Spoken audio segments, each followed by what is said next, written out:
नमस्कार दोस्तों, last unit आपकी थी वेक्टर आरपीएससी सेकेंड ग्रेड में और वो आपने कंप्लीट की। उसके लिए मैंने आपको कहा था कि जो भी यूनिट हैं आप पढ़ रहे हो सकता है मेरी स्पीड धीरे हो। मैं सेकेंड ग्रेड के बायो के स्टूडेंट समझ के आपको मेरी स्पीड के अकॉर्डिंग चल रहा हूँ। तो आप लोगों को उसमें वीडियो में भी मैंने मेंशन किया था कि उसको 1.25 या 1.5 की स्पीड से भी आप उसको चला सकते हैं। जो बिल्कुल बिगिनर हैं वो स्लो जो स्पीड है, एक्चुअल स्पीड है, उसमें देख सकते हैं। और जिनका का थोड़ा बेसिक क्लियर है, जिनको स्पीड से देखना है, तो वो 1.5 गुना, लगभग ये मानो 1.5 गुना की स्पीड से भी देख सकते हैं। उससे आपके थोड़ा टाइम बच सकता है। अगर कोई 1.5 घंटे का वीडियो है तो वो 1.5 गुना की स्पीड में 1 घंटे में हो जाएगा। अब इस चैप्टर में चलते हैं। इसको भी आपको यही कहना चाहूँगा, आपको ये काइनेमेटिक्स को आपको 1.5 गुना की स्पीड से आप देख सकते हो। और जिनको बिल्कुल शुरुआत से अपनी एक्चुअल स्पीड में देखना, वो अपनी सुविधा के हिसाब से देख लेना, ठीक है। काइनेमेटिक्स आरपीएससी सेकेंड ग्रेड में यूनिट नंबर 3, यहाँ से 2 से 3 क्वेश्चन बन सकते हैं, पहली बात, ठीक है। एक विमीय गति है, पहले पुराने सिलेबस में द्विविमीय गति और त्रिविमीय गति भी थी जो कि हटा दिया गया है, ठीक है। तो अब जो बचे हैं इसमें से मोशन इन 1D मोशन, ठीक है, मोशन विथ यूनिफॉर्म वेलोसिटी, यानी ये तो इन दोनों को मिला के एक क्वेश्चन बनता है और एक क्वेश्चन यहाँ से बनता है और एक क्वेश्चन यहाँ से बनता है। कौन कौन से बन रहे हैं देखो, ये तो गति के समीकरण से और एक समान वेग, ठीक है, इन दोनों को मिला के एक क्वेश्चन बन रहा है, या फिर एक सिंपल सीधा एक समान वेग पे बन सकता है। और ये है एक समान त्वरित गति, गति के तीनों समीकरण पे आधारित एक न्यूमेरिकल आपके आ जाएगा एग्जाम में। और एक है सापेक्ष वेग, रिलेटिव वेलोसिटी, ठीक है। तो ये 3 ही टाइप के क्वेश्चन बनते हैं। इन्हीं पे मैं आपको ये पूरा चैप्टर के जो सीधा एग्जाम ओरिएंटेड हम बात करेंगे, तो वही आपको पढ़ना है। नोट्स मैं उम्मीद करता हूँ आपके पास, आप सामने नोट्स लेके बैठे हो, क्योंकि वो उसी नोट्स में से आपको क्या पढ़ना है, कितने पेज नंबर है, ये सारा का सारा मैं आपको इसी में से बताऊंगा।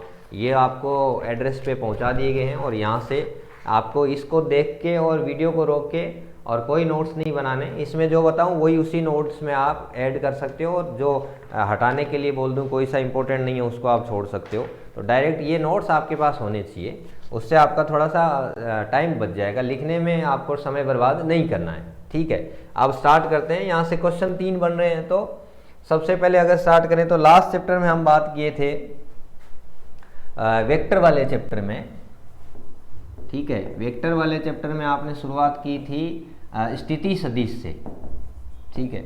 और वो मैंने आपको कहा था आगे वाले चैप्टर्स में भी काम आएगा स्थिति सदिश। उसको वापस स्टार्ट करते हैं एक बार। स्थिति सदिश यहाँ पे भी है। ये मान लो कोई एक्स वाई द्विविमीय निर्देश तंत्र है। ये मूल बिंदु है जिसके निर्देशांक 0 0 हैं। ये कोई बिंदु P है जिसके निर्देशांक x y हैं। और ये इसका स्थिति सदिश r वेक्टर है, जिसको आपने r वेक्टर इक्वल टू ये लिखा था x i cap plus y j cap, ठीक है। यहीं से ये स्थिति सदिश, इसकी पोजीशन वेक्टर, इसके आगे से इस चैप्टर को स्टार्ट करते हैं। तो बात आती है कि मैंने आपको उस समय ये बताया था कि ये मूल बिंदु के सापेक्ष स्थिति है, कोई जरूरी नहीं है। जैसे मान लो ये वापस दूसरा कोई सिस्टम है जिसके अंदर कोई बिंदु ए ये है और यहाँ पे कोई m द्रव्यमान का कण है जिसके निर्देशांक a बिंदु पे x1 y1 है, उसका स्थिति सदिश r1 है मूल बिंदु के सापेक्ष। दूसरा ये कण यहाँ से चल के और इस b बिंदु पे आ जाता है जिसके स्थिति सदिश x2 y2, यानी इसके निर्देशांक चेंज हो जाते हैं और अब की बार इसका स्थिति सदिश मूल बिंदु के सापेक्ष ही हो जाता है। तो आपको पूछ रहा है कि उसका विस्थापन बताओ, ठीक है। इस चैप्टर में हम बात करेंगे वेग, विस्थापन, औसत वेग, चाल, त्वरण और सापेक्ष वेग। कहने का मतलब ये भौतिक राशियाँ इस चैप्टर में आएंगी। यहीं से आपको एग्जाम में क्वेश्चन कैसे बनता है ये ध्यान रखना है। तो यहाँ से ये कह रहा है कि कोई एक कण था, पहले ए बिंदु पे था, यहाँ से चल के बी बिंदु पे आ गया, तो विस्थापन ज्ञात करना है। तो विस्थापन के लिए वापस वही स्थिति सदिश जो था, यानी बिंदु ए से बी तक का विस्थापन, और विस्थापन एक सदिश राशि है पिछले चैप्टर के अकॉर्डिंग हमें ये देखना था। तो विस्थापन की बात करेंगे तो ए बी वेक्टर बराबर ये सदिश r2 vector minus r1 vector. और यहाँ से आप इसको सोल्व करोगे तो x2 minus x1 i cap plus y2 minus y1 J cap, ये आपका विस्थापन हो जाएगा। यानी दो स्थिति सदिश है, उनको आपस में घटा दो और एक बिंदु यहाँ से यहाँ तक का विस्थापन आ जाएगा। ये आपका ए बी हो गया विस्थापन, और विस्थापन सदिश है। अब इसकी बात करते हैं, जैसे आपके नोट्स में दिया हुआ है, देखो स्थिति सदिश है, त्रिविमीय ले हो, द्विविमीय ले हो, कोई भी, ये कोई बिंदु P है जिसके निर्देशांक x y z हैं, तो इसका स्थिति सदिश क्या हो जाएगा, r vector equal to x i के प्लस वाई जे के प्लस जेड के कैप। ठीक है, ये इंट्रोडक्शन के लिए है और कुछ नहीं है, यहाँ से क्वेश्चन नहीं आएगा। जहाँ जहाँ से आरपीएससी में क्वेश्चन आएंगे मैं आपको बीच में बताता रहूँगा, आप बस कैरी ऑन साथ में रखिए। ठीक है, उसके बाद में विस्थापन सदिश है, तो विस्थापन सदिश आपको बताया दो बिंदु हैं ए और बी, यहीं पे ये मान लो ये एक बिंदु ए है, दूसरा बिंदु बी है, दोनों के स्थिति सदिश दिए हुए, तो उनको आपस में घटा दो, ये वाला विस्थापन सदिश हो जाएगा। ठीक है, उसके बाद में और यहीं से, और दूरी और विस्थापन में आप इसके विस्थापन पे एक क्वेश्चन भी आया हुआ, देखो सीधा सीधा आरपीएससी लेवल का क्वेश्चन, और ये एग्जाम में पूछा हुआ है, सेकेंड ग्रेड में ही ऑप्शन दिया हुआ है। एक कण बिंदु ए पे है जिसके निर्देशांक दिए हुए हैं, देखो आपके नोट्स में 3 नंबर पेज पे नीचे एक एग्जाम्पल लिखा हुआ है, उस पर लिखा हुआ है एक कण है जिस बिंदु ए के निर्देशांक है -1, 2 और 3। यहाँ से ये बिंदु चल के कहाँ पे जाता है, 2, एक बिंदु बी पे जाता है जिसके निर्देशांक हैं 2, -1 और -2। ठीक है, तो विस्थापन पूछा है, तो सीधा सीधा आपको पता है कि पहले इसका स्थिति सदिश आर ए आप निकालोगे, R1 मान लो या आर ए वेक्टर बोल दो, तो ये हो जाएगा -i cap plus 2 J cap plus 3 के कैप। फिर इसका स्थिति सदिश हो जाएगा आर बी वेक्टर बराबर 2i कैप माइनस जे कैप माइनस 2 के कैप। ठीक है, पिछले चैप्टर मैंने आपको बताया स्थिति सदिश से कभी भी कोई एग्जाम, आरपीएससी एग्जाम में कोई क्वेश्चन नहीं आता है, लेकिन हमें पता होना चाहिए चीज़ें आपस में जुड़ी भी होती हैं। ठीक है, इसलिए विस्थापन क्या हो जाएगा, ए से बी तक का विस्थापन ही हो गया ए बी वेक्टर बराबर, इसको आप ए बी वेक्टर या एक्स वेक्टर या कुछ भी दे सकते हो, तो R B minus R A, दोनों के स्थिति सदिश को आपस में घटाना है। ये सदिश संयोजन के त्रिभुज नियम से भी आ सकता है, तो यहाँ से आपको इसमें से ये आप कम कर दोगे तो आपका आ जाएगा 2 में से 1 ये हो गया 3i कैप, और फिर माइनस का 3 जे कैप, और फिर माइनस का 5 के कैप, ये इसका विस्थापन हो गया। देखो आप ये लिखा हुआ है ना, दोनों को घटा दिया तो ये विस्थापन का आ गया 3i कैप माइनस 3 जे कैप माइनस 5 के का। वापस वही सदिश वाला चैप्टर उसमें वापस आ जाता है। ये एग्जैक्ट परिमाण पूछे विस्थापन का तो आप कैसे करें, वो ये ए बी वेक्टर का परिमाण इक्वल टू आई कैप का गुणांक स्क्वायर, लास्ट चैप्टर को आपने रिवाइज किया होगा, जे कैप का गुणांक स्क्वायर, के कैप का गुणांक स्क्वायर, तो ये हो गया अंडर रूट में 9 प्लस 9 प्लस 25, ये इसका परिमाण हो गया। लगभग कितना, 18 और 25 8 5 13 43 मीटर हो गया विस्थापन, परिमाण आ गया। ये इंट्रोडक्शन है इस चैप्टर का। यहाँ से क्वेश्चन आता नहीं है बेसिकली। क्वेश्चन कहाँ से आता है, देखो एक, हालांकि आरपीएससी में आया हुआ तो है, दूरी और विस्थापन में अंतर। 9th क्लास में हम पढ़ते हैं, दूरी है दो बिंदुओं के बीच के पथ की लंबाई। पथ की लंबाई, अब पथ की लंबाई मतलब क्या हो सकता है, ये कोई बिंदु ए है, ये बिंदु बी है, इसका पथ ये भी तो हो सकता है, कोई इंसान ऐसे चल के फिर ये यहाँ तक आया, ये टोटल पथ की लंबाई है, ये दूरी है। और यहाँ से सीधा यहाँ पे आया, दो बिंदुओं के बीच की सीधी दूरी क्या कहलाता है, विस्थापन। देखने से पता चल रहा है दूरी की कोई दिशा नहीं है, इसलिए दूरी एक अदिश राशि है। विस्थापन की दिशा ए से बी की ओर है तो विस्थापन सदिश राशि है, जबकि दोनों का मात्रक क्या है, मीटर, सेम है। विमा भी सेम है, मात्रक भी सेम है। मैंने आपको पहले चैप्टर में भी बताया था, मात्रक और विमा आपके 18 के 18 यूनिट फिजिक्स में मैं अगर आपको पढ़ाता हूँ तो हर एक चैप्टर में जो भी भौतिक राशि आती है आपको उसकी मात्रक विमा उसी नोट्स में भी लिखी हुई है, आपको समझते हुए चलना है साथ में। ठीक है, अब क्वेश्चन क्या आया हुआ है, देखो ये आपके है पेज नंबर 4 पे क्वेश्चन आया हुआ है। देखो आरपीएससी में आया हुआ है, 1 मीटर त्रिज्या के अर्धवृत्त पर गति करता हुआ 1 मीटर त्रिज्या के अर्धवर्त पर गति करता हुआ एक कण बिंदु ए से बी तक 1 सेकंड में जाता है। यानी ये डायग्राम दिया हुआ है, कोई बिंदु ए है, यहां से अर्धवर्त के रूप में आके बिंदु बी तक जाता है और इसकी त्रिज्या है 1 मीटर।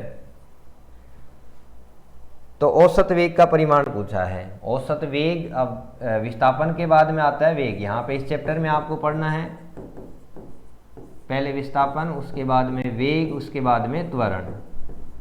ठीक है, विस्थापन हो गया, आप s मान लो, x मान लो, कुछ भी मान लो। वेग v बराबर s/t हो गया और त्वरण a बराबर v/t हो गया। ठीक है, औसत वेग, ये तो सिंपल फॉर्मूला है। आपको औसत वेग निकालना हो तो v बराबर कुल विस्थापन बटे कुल समय। ठीक है, टोटल या फिर टोटल s ये मान सकते हो, इसको ये लिख सकते हो। और त्वरण, औसत त्वरण है तो कुल वेग बटे कुल समय। और तात्क्षणिक वेग निकालना हो, इंस्टेंटेनियस,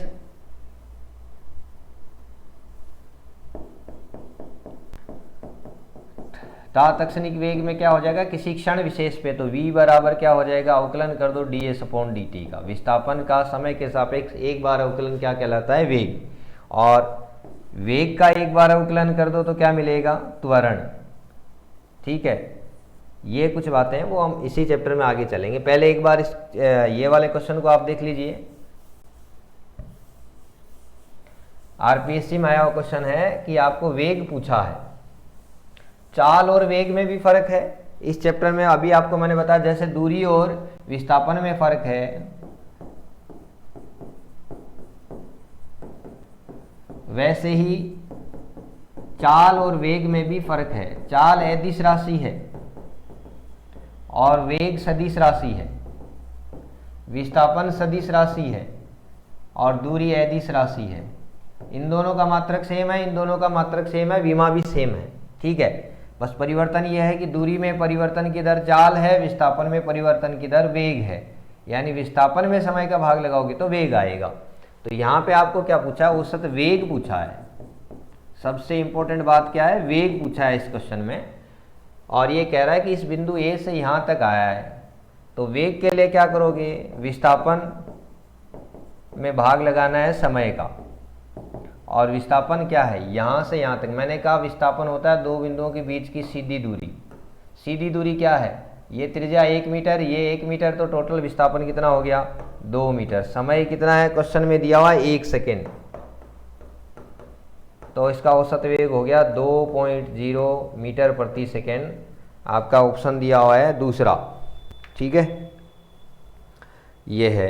उसके बाद में एक और आरपीएससी में सेम इसके जैसा ही क्वेश्चन आया, अब की बार पूछा है आर त्रिज्या के वृत्तीय ट्रैक पर एक पूर्ण चक्कर पूरा करने में एक धावक को 40 सेकंड लगते हैं। 2 मिनट 20 सेकंड पश्चात उसका विस्थापन क्या होगा। और ये कह रहा है कि एक कोई ट्रैक है जिसकी त्रिज्या क्या है, आर, और ये कह रहा है कि एक पूरा चक्कर करने में उसको समय लगता है 40 सेकंड। और विस्थापन पूछ रहा, आप सपोज करो ये यहां से स्टार्ट हुआ इस बिंदु ए से, तो एक चक्कर पूरा करेगा 40 सेकंड में, दूसरा चक्कर पूरा करेगा 80 सेकंड में, यानी फिर 40 सेकंड।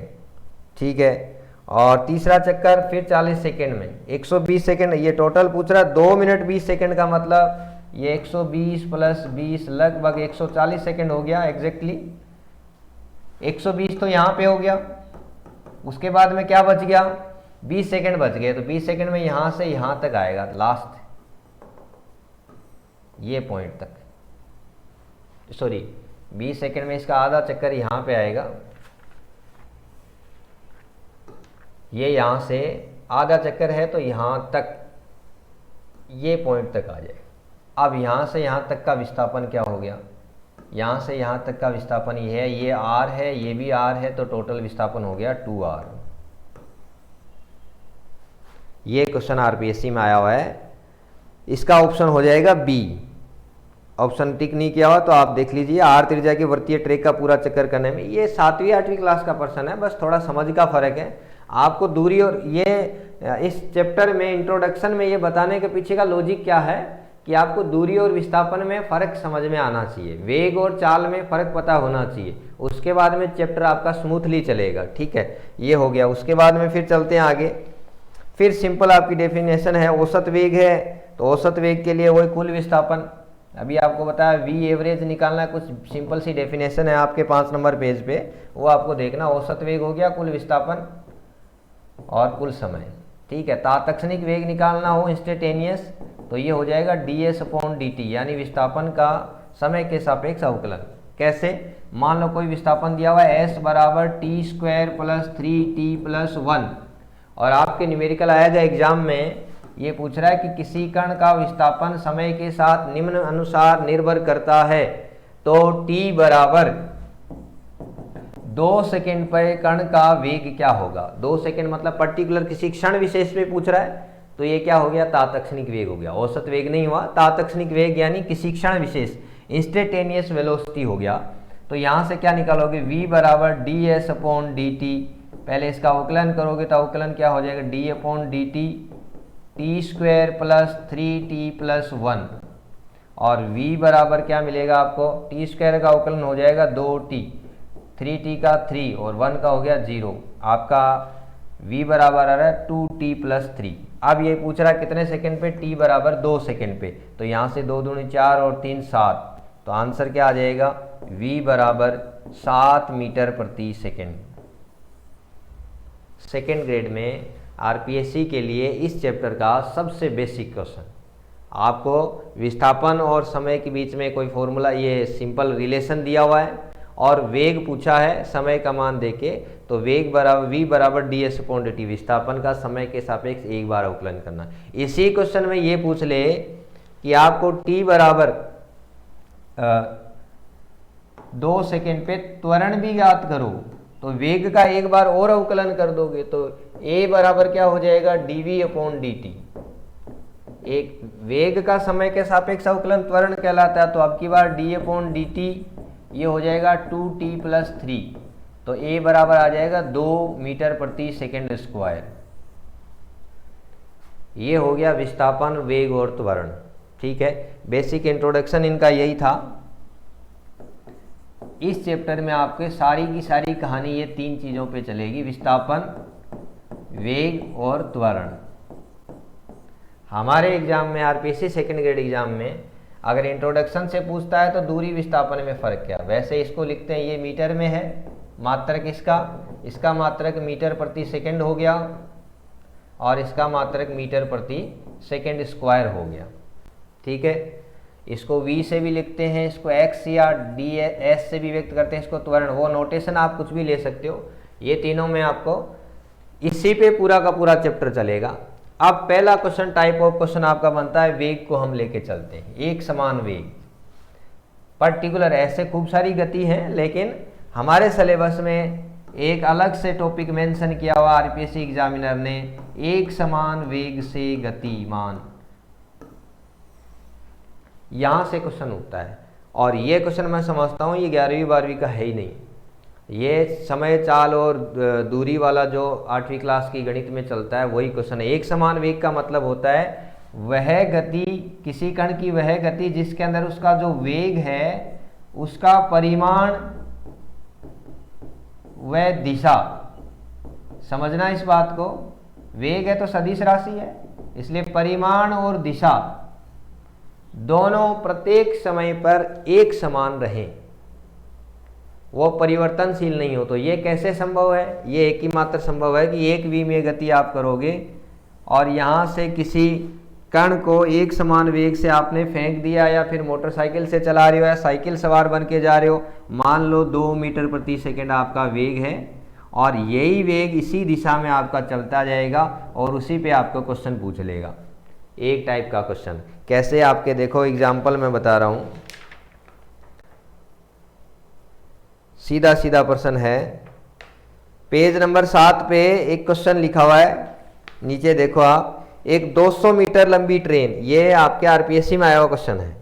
ठीक है, मैंने आपको शुरू में बता दिया इस चैप्टर में क्वेश्चन ये 3 बन रहे हैं, तो पहला क्वेश्चन हम इस पे आ जाते हैं। एक समान वेग यानी सिर्फ आपको वेग बराबर विस्थापन बटे समय, इतने फॉर्मूले से ही हो रहा है। अब इसको आरपीएससी ने कैसे देखा है, देखो आप 7 नंबर पेज पे देखिए, एक 200 मीटर लंबी ट्रेन 600 मीटर लंबे पुल से गुजरती है। यदि ट्रेन की चाल 36 किलोमीटर प्रति घंटा है तो ट्रेन द्वारा पुल पार करने में लगा समय है। तो इसके लिए कोई अलग से कंसेप्ट की जरूरत नहीं है, बस क्वेश्चन को पढ़ना है। समय बराबर आपको पता है टी बराबर, और यहाँ से लंबाई दूरी या विस्थापन मान लो, यहाँ पे हम विस्थापन या ये मान सकते हैं, और ये हो गया इसका वेग। ठीक है, समय पूछा है। अब विस्थापन का मतलब क्या है, यहाँ पे ये एक पहले से एक पुल था और यहाँ से एक ट्रेन और आ रही है, ये इसको पार करेगी तो लास्ट ट्रेन यहाँ तक आ जाएगी। तो लंबाई कितनी हो गई, एक तरीके से यहाँ से यहाँ तक की दूरी,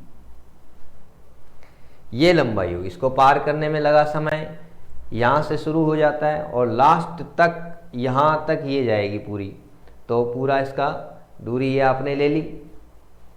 और पार करने में समय, तो टोटल ये लंबाई कितनी हो गई, 200 और 600 800 मीटर। वेग क्या दिया हुआ है, ये एल हो गया। वेग का मान दिया हुआ है कितना, 36 किलोमीटर प्रति घंटा। सेकेंड ग्रेड के लिए तो इतना भी बहुत है। आरपीएससी एग्जामिनर देखो क्वेश्चन को टफ बनाने का प्रयास इतना ही करता है कि ये थोड़े इनका मात्रक अलग रख देगा, ताकि इसी में कुछ लोग कंफ्यूज होके, कुछ लोग तो वहीं पे गलती कर देंगे।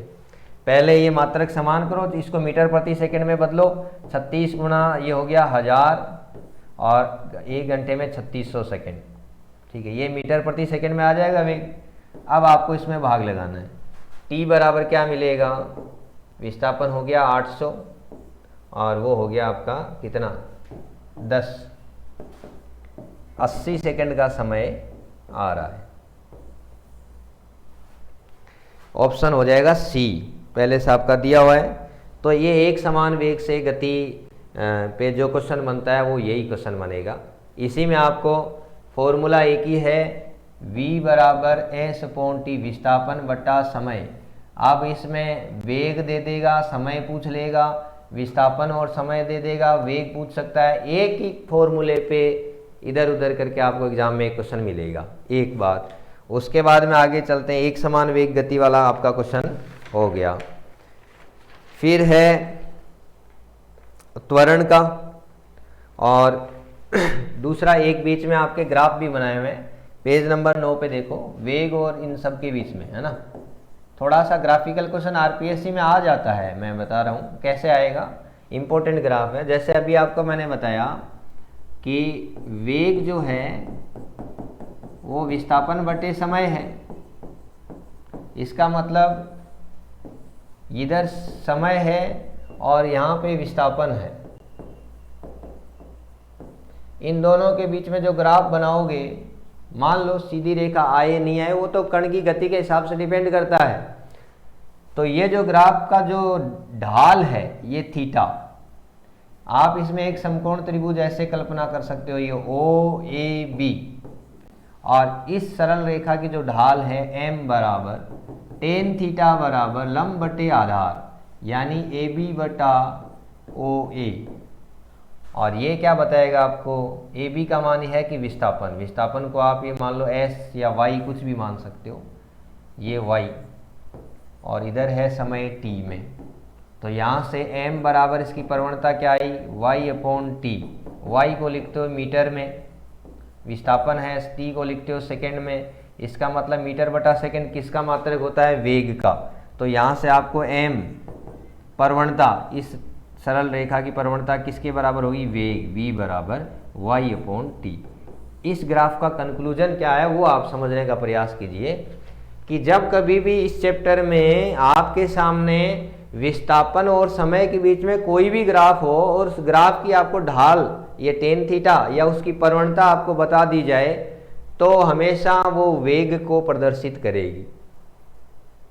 विस्थापन समय ग्राफ की जो ढाल है वो आपको वेग द्वारा प्रदर्शित की जाती है, माइंडसेट रखना है। क्यों, प्रवणता होती है टेन थीटा मानते हो, और यहाँ पे लंब बटा आधार, विस्थापन बटा समय वेग का मात्रक होता है। तो मात्रक विमा वाले चैप्टर का यहाँ पे भी उपयोग हो रहा है। ठीक है, ऐसे ही सेम सपोज करो यहाँ पे वेग होता और यहाँ पे समय होता, तो अब की बार इसकी ढाल क्या बताता, त्वरण।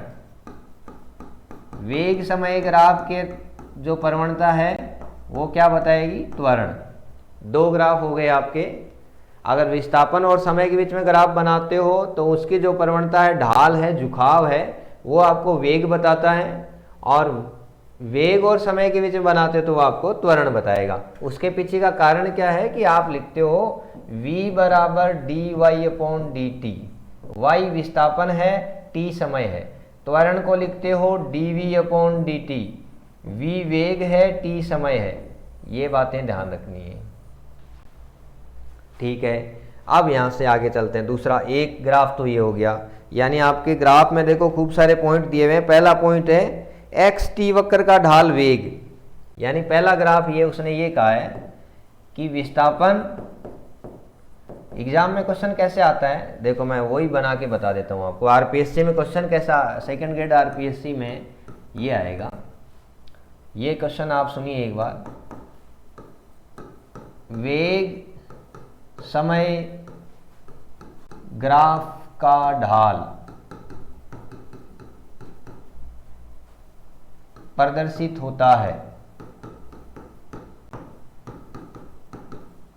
और ऑप्शन ए है विस्थापन, उसके बाद ऑप्शन बी है त्वरण, ऑप्शन सी है वेग, ऑप्शन डी है इनमें से कोई नहीं। ये आपके आरपीएससी में ऐसे क्वेश्चन आएगा। तो वेग समय ग्राफ मतलब इसका ढाल प्रवणता मतलब dv/dt, और dv/dt क्या होता है, त्वरण a, ठीक है। यानी यहाँ पे कौन सा ऑप्शन सही हो जाएगा, बी ऑप्शन। ये एग्जाम में क्वेश्चन आने वाला ग्राफिकल क्वेश्चन के बारे में अगर आपको पूछा जाए, ये आ गया। दूसरा उसको और ज़्यादा थोड़ा मुश्किल बनाते हैं तो ऐसे भी पूछ सकता है। ये लो यहाँ पे दे दिया और इसका मान पूछ लिया। ये है थीटा बराबर 45 डिग्री, यहाँ पे लिखा हुआ है समय, यहाँ पे लिखा हुआ है वेग, और पूछ लिया इसका त्वरण बताओ। त्वरण का मतलब m बराबर टेन थीटा, और टेन 45 डिग्री का मान होता है 1। तो इस क्वेश्चन का त्वरण हो गया m बराबर 1 मीटर प्रति सेकेंड स्क्वायर। लेकिन मुझे नहीं लगता ये आरपीएससी सेकेंड ग्रेड में आएगा। आप तो यहाँ तक ये आपके नोट्स में मैंने लिख दिया है, ये कर लो, ठीक है। उसके बाद में दूसरा ये कह रहा है, दूसरा है वीटी ग्राफ का ढाल त्वरण हो गया। एक तो हाँ, दोनों लिख रहा हूं मैं। पहला तो था विस्थापन समय का ढाल, दूसरा है वेग समय ग्राफ का ढाल,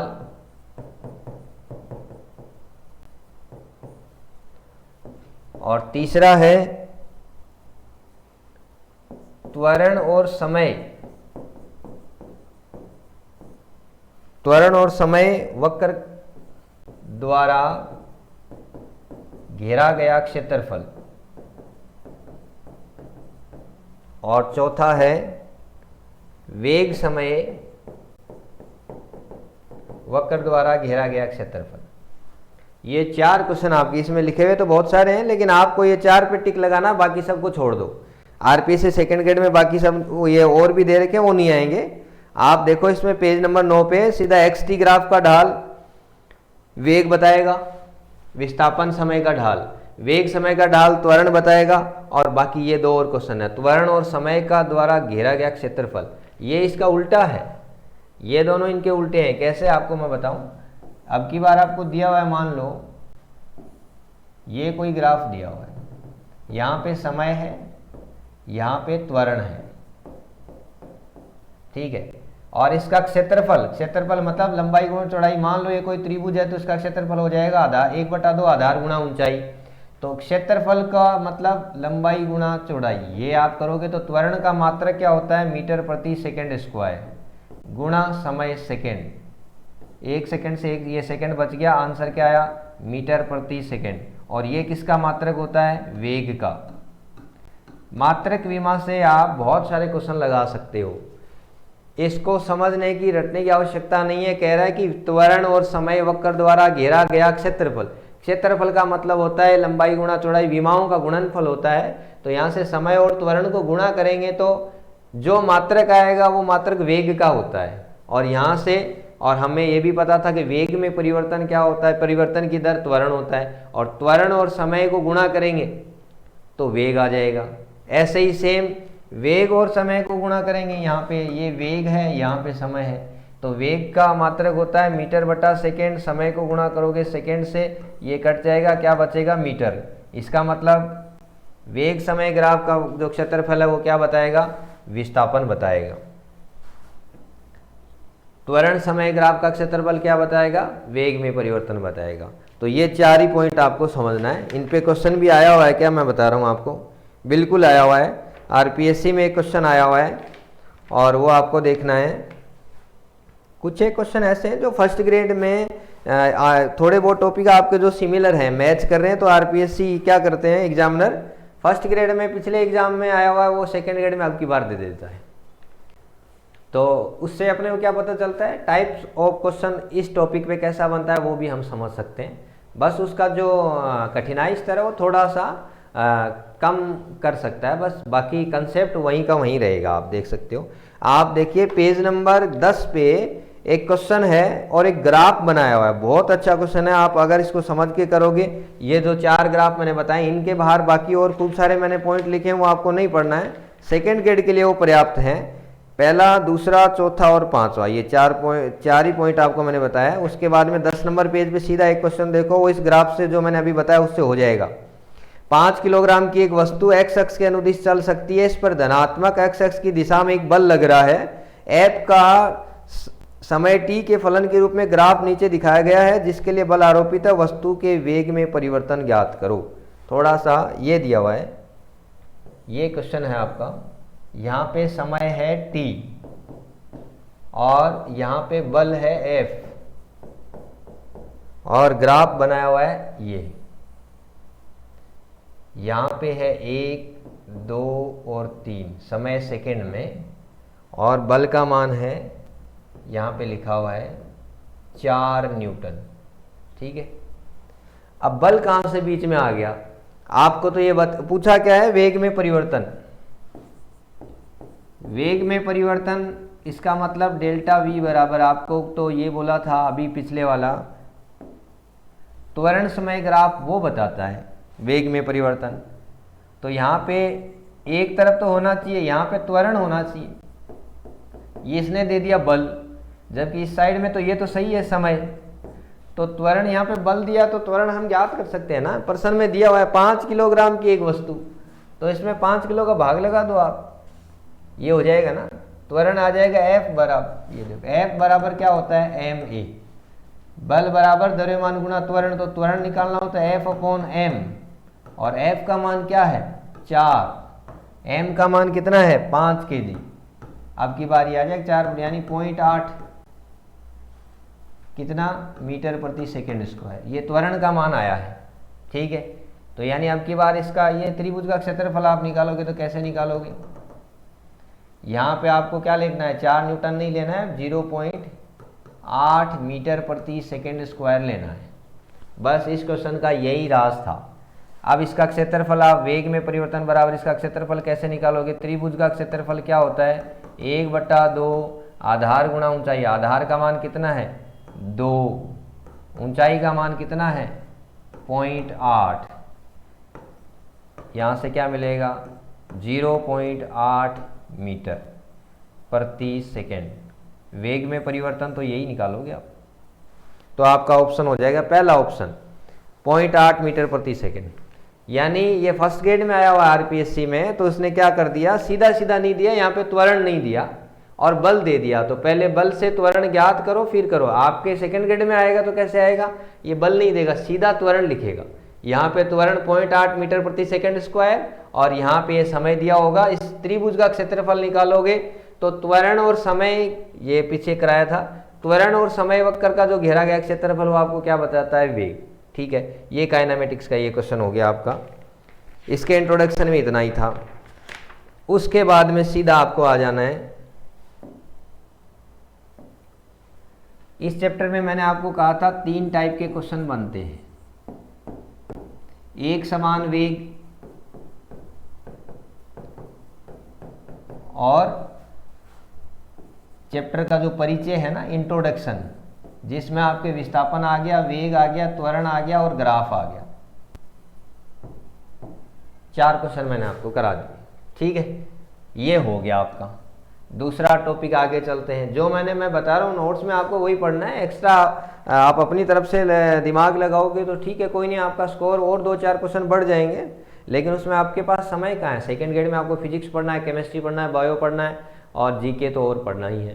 तो आपका शेड्यूल ही ऐसा है। तो जो इस चैप्टर में ये नोट्स आपको इसीलिए प्रोवाइड कराए हैं कि इसमें मैं पढ़ा के आपको जो बताऊं वो टॉपिक ही आपको पढ़ना है, उसी से आपका 43 में से अधिकतर क्वेश्चन बन जाएंगे। इससे बाहर आरपीएससी में एग्जामिनर जाएगा नहीं। इस चैप्टर में 3 टॉपिक थे, पहला टॉपिक आपका हो गया एक समान वेग पे सीधा सीधा पूछ सकता है, और परिचय में पूछेगा तो विस्थापन हो गया, विस्थापन में परिवर्तन की दर वेग हो गया, वेग में परिवर्तन की दर त्वरण हो गया, और ग्राफिकल पर्सन पूछ सकता है। ये 4 टाइप ऑफ क्वेश्चन हो गए, बस खत्म। उसके बाद में दूसरा टॉपिक पे आ जाओ आप, ये है एक समान त्वरित गति।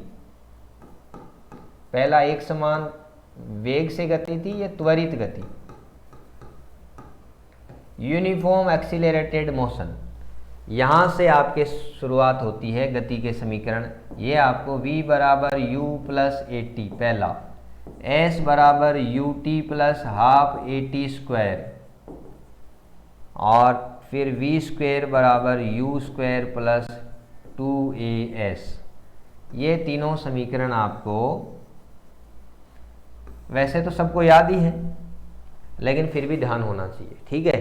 कहाँ प्रयोग कैसे करना है। u क्या है, प्रारंभिक वेग है, a त्वरण है, t समय है, v अंतिम वेग है, s विस्थापन है, स्थिति में परिवर्तन, यानी पहले कोई वस्तु कहीं एक जगह पे थी, निर्धारित a बिंदु पे थी, फिर उसको कोई त्वरण मिला, एक समान त्वरण मिला, यानी त्वरण का मान हमेशा आपको एक समान मिलेगा, परिवर्तनशील नहीं है त्वरण में, इसलिए ये सारे के सारे समीकरण लग जाएंगे। और v स्क्वायर ये अंतिम वेग, ये प्रारंभिक वेग, ये त्वरण और ये विस्थापन, तीनों के बीच में ये 3 गति के समीकरण हैं। यहाँ से पूरा का पूरा चैप्टर खत्म हो जाता है ये 3 समीकरण के अंदर। अगर आप इनको अच्छे से इंप्लीमेंट कर लो तो आपका पूरा चैप्टर खत्म हो जाता है। सबसे पहले ये, और इसके साथ में एक और जोड़ लो आप, nवें सेकंड में तय की गई दूरी, एस एन बराबर यू प्लस 1/2a 2n-1। यहां से क्वेश्चन आता है, यानी आपको प्रारंभिक वेग का मान दिया जाएगा, त्वरण का मान दिया जाएगा, और ये पूछेगा 9वें सेकंड में, 10वें सेकंड में, 12वें सेकंड में तय की दूरी ज्ञात करो। एग्जाम्पल क्वेश्चन करके देख लेते हैं अपन। ऐसे मान लिया कि प्रारंभिक वेग है 10 मीटर प्रति सेकंड, त्वरण दिया हुआ है 2 मीटर प्रति सेकंड स्क्वायर, ठीक है, और कोई वस्तु गति प्रारंभ करती है ए बिंदु से, और 10 सेकंड पश्चात उसका विस्थापन बताओ। पहले यहाँ पे था 0 से स्टार्ट करता है, x बराबर 0, अब यहाँ पे कहाँ पहुँच जाएगा ये। तो सबसे पहले तो सिंपल ये भी कर सकते हैं आप, t बराबर 10 सेकंड दिया हुआ है तो विस्थापन 10 सेकंड में तय किया, विस्थापन s बराबर फॉर्मूला लगाओगे u t plus 1/2 a t square, s बराबर u का मान क्या हुआ है 10, t का मान है 10 प्लस 1/2, a का मान है 2, t का मान है 10 का स्क्वायर यानी 100। क्या मिल रहा है, s बराबर 100 और 100 200 मीटर।